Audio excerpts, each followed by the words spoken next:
Prebivalci so se zdaj v teh letih že kar dodobra navadili za ločevanje odpadkov, vendar pa ste že pred leti pristopili v projekt Zero Waste. Kako deluje?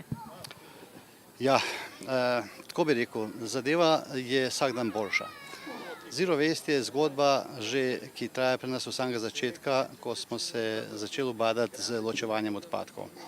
Ločevanje odpadkov pravzaprav v končni fazi producira daleč manjši ali pa skozi manjši delež odpadkov, ki grejo na deponijo in ki so na nek način tudi škodljivi naravi, oziroma tudi te odpadke danes kontrolirano tudi obdelujemo in tako naprej. Zero Waste bo produciral pravzaprav še manjše te odpadne količine in seveda končno bo povedal, da je odpadek surovina in ne zadeva, ki ji rečemo ne bo treba. Torej, vsa ta surovina se potem predela in v nekem kroženju v gospodarstvu pač daje nove produkte, ki so seveda tudi tržno zanimivi.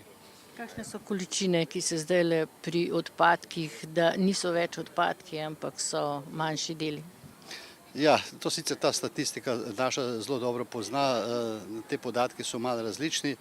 V končni fazi ne morem govoriti tukaj o komunali Kranj, ampak odpadki, ki so skupaj zbrani, se pravi tudi, ko se embalažni odpadki še enkrat presortirajo, tudi tam nekaj odpade, tudi pri predelavi nekaj odpade, tako da je nekje, mislim, da tam nekje od 40 do 50% odpadkov še vedno zaključi se pravi, kot mešani komunalni odpadek. Zakaj ste se pravzaprav odločili, da predstavite prebivalcem v mestnih službah in da organizirate dan odprtih vrat?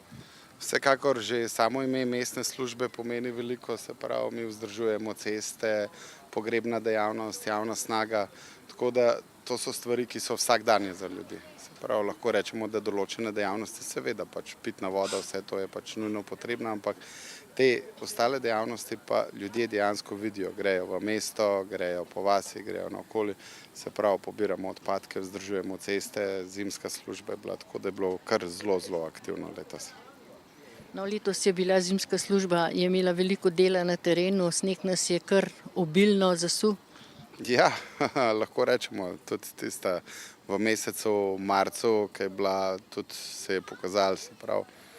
Lahko rečem, da k dobri organizaciji so pripomogli in vodje in zaposleni, pa tudi naši kooperanti, ker dejansko v Kranju mi vzdržujemo skoraj 600 kilometrov cest na tak ali drugačen način.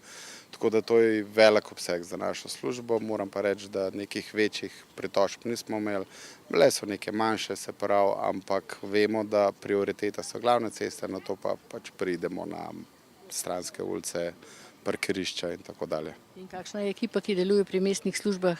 Ekipa je raznolika, jaz moram moje fante res pohvaliti, smo ena taka homogena, tudi z vodji lahko rečem, da super sodelujemo z direktorjem, direktor ima posluh.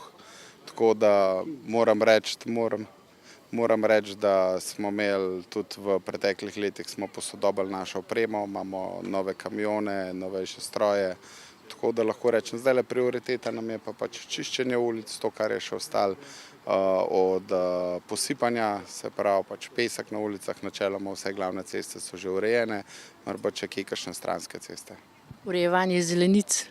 Urejevanje zelenic ima koncesionar v mestni občini Kranj, seveda pa tudi mi rečemo, ko dobimo kakšen klic, naprimer, lahko rečem gor Barago trg, pa kaj takega, tudi mi pač pristopimo, uredimo, mislim, tega se pač ne branimo, ampak dejstvo pa je, da zelenice pač ima koncesionar, ki je bil izbran na javnem razpisu.